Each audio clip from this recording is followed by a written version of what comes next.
It sounds very Australian. They call it the dunny tax around here, of course. I haven't heard of the dunny tax, but water, of course, is a massive issue. You look at the buses on the road, and they're going to have, water efficiency, desalination, dams, all these sort of equals good life, or equals, a bright future or something like that. I haven't heard of the dunny tax, but yeah, I mean, I think we have water metering, so if you flush the toilet half or full, then you're going to cost yourself more money. Well, there you go. What are some of the big points then, if we go into that the global warming skeptics kind of won you over on in terms of some of the key points that they brought out, and some of the things that kind of convinced you that this side has a little bit more when it comes to their argumentation, James? Well, I guess the two most prominent bits of evidence would be the Al Gore graph, which listeners might well know about, which is 600,000 years or 400,000 years of temperature versus CO2, which he showed in his movie An Inconvenient Truth. So that was obviously the first debate. And when you hear about the fact that, yes, there is a correlation, but of course, correlation does not mean necessarily causation, because just because two things change in the same way doesn't necessarily mean one's causing the other. Of course, there could be some other factors in between. So there may be a secondary factor. And it also doesn't say who started and who got caused by it. So when you find out that people pretty much unanimously in the scientific field say there's an 800-year lag, and that temperature is driving the CO2, and then you also hear that the physical mechanism is extremely well explained, especially it's mostly to do with the thermal changes in the ocean and the amount of carbonic acid in the water, how much CO2 can contain in the water. And this is a high school student learns. So science makes sense in terms, the actual graph makes sense to what the physical science we know, the observed science. And so that really has been debunked, that whole graph, which was the centerpiece of his movie. So that's like bang. And then of course the other huge one is the world famous Michael Mann hockey stick. And I mean, you just look at that and you go, come on. I mean, you see this massive variance noise in his line, to the extent that I do a lot of maths and statistics and economic modeling. And you just look at the graph and go, I mean, you don't have to even be a McIntyre, who's of course a genius, to realize there's something wrong with it. And then you are basing apart my own feelings or something wrong with it. And then you listen to people like McIntyre Climate Audit, who's the guy I think was one of the first guys to sort of question the whole thing. And you say, well, these guys are talking sense. We know about the Little Ice Age. We know about Grunewald, the Greenland, and all that, and the Vikings and how they appeared and suddenly disappeared. Why is there a flat line and why the big jump? And so those two things really hit home. And then you go, okay, that's two pieces of evidence. Doesn't necessarily mean that CO2 isn't a climate driver, a forcer. It isn't changing the environment. But then you go back to something like realclimate.com or something like that, or one of the pro websites, and you say, well, what have you got to answer for? And well, they try to find some minutiae detail that's wrong or something like that, or claim this or that, the usual sort of science divergence, trying to push you away from the central point. And I'm thinking, well, there isn't really any evidence. You can't back it up apart from your climate models. And I do think, people say, well, you're not a physical scientist. I'm true. I'm acting really as a journalist, but I feel I'm an informed journalist, because they talk about climate models. That's the type of thing I do. I run Monte Carlo simulations. I run market simulations. And so when you talk about climate modeling, I may not be trying to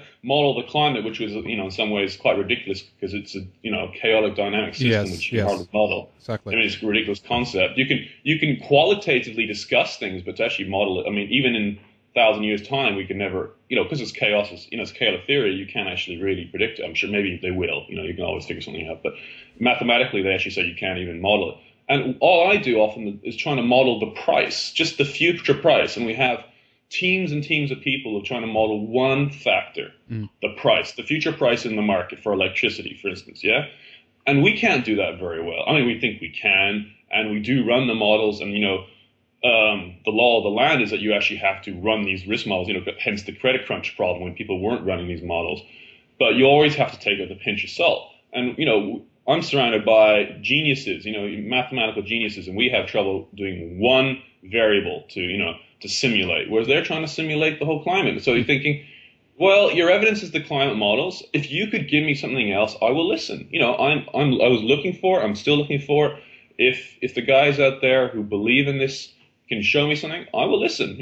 I'm quite open to it, but I haven't seen it so far. So, I mean, if we talk about some of the, because again, we often hear here that there is a consensus among scientists. This is something that Gore and other people are talking about as well. IPCC we can put into this picture as well. But how do you think that they've managed to get away with this? How have they managed to create such a consensus among people in general about the whole global warming issue, James? Well, thank you, Henrik. Well, the consensus thing, of course, is spurious, and it's been said. Einstein said, 100 people can prove one thing. You only need one person to disprove it, and then it's gone. The theory's gone. Theory of relativity might be broken at some point, or maybe it already has, I don't know. But, consensus is not fact. It's just what we believe is the most likely situation given the evidence we have.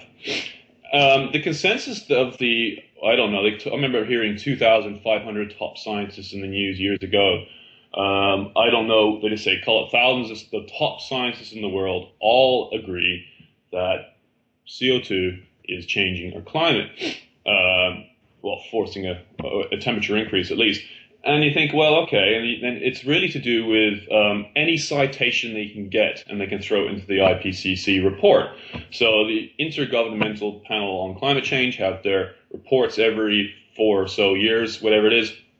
And just because they cite somebody, I mean, they could be citing the most irrelevant thing, may not irrelevant necessarily, but irrelevant to the concept that CO2 is forcing it is. They might be saying that, there are more mosquitoes now on the planet because the planet is warming up or something like that. And they might cite someone's work on it, but it doesn't necessarily mean that person's work is agreeing with them. And when it really comes down to it, there was a great piece, I forgot the guy's name, but I showed it in the movie, by showing the consensus or the cross-referencing between the players in the field. I haven't got his name here. I forgot his name. Mm-hmm. Sorry about that. No worries. But he showed that in the important chapter, which is the chapter 9, which is for the policymakers, there's 53 really authors. And all of these guys are, well, I mean, in a scientific field, there's always going to be some cross-referencing between the main players. So I have to admit that. But these guys are all basically peer-reviewing each other's papers. And there's only 53. Now, that's actually quite a small number compared to what you see in the media of thousands. And then to counter that side, and you don't hear it in the media, apart from maybe Jim Inhofe, I think he's the American senator, he's got the U.S. Senate Minority Report. And when he shows, and it goes up all the time, we'll start at 4, now it's 5, I think it's up to 800 or 700 or 800 of world-class scientists, all professors and leaders in their field saying, well, we are skeptical. We are not sure. Some are outright saying it's a load of bunkum, but others are just saying, we are not sure. So how many of those people were included, in the IPCC? Well, some were initially included in the early days, and some tried to get out, and still were cited as some of the top 1,000 that so-called agree. So there isn't consensus. And the most amazing thing ever is that we still hear this. Yes. We still hear that there is some sort of consensus out there. And that, I think, really comes to an interesting point, is why the world's media have continued to say this story when there are so many people out there. I mean, I know initially it was really just sort of the blogosphere, it's some, quacky people out there writing blogs, coming up with this weird idea that the whole thing is perhaps a load of rubbish, and that where is your evidence?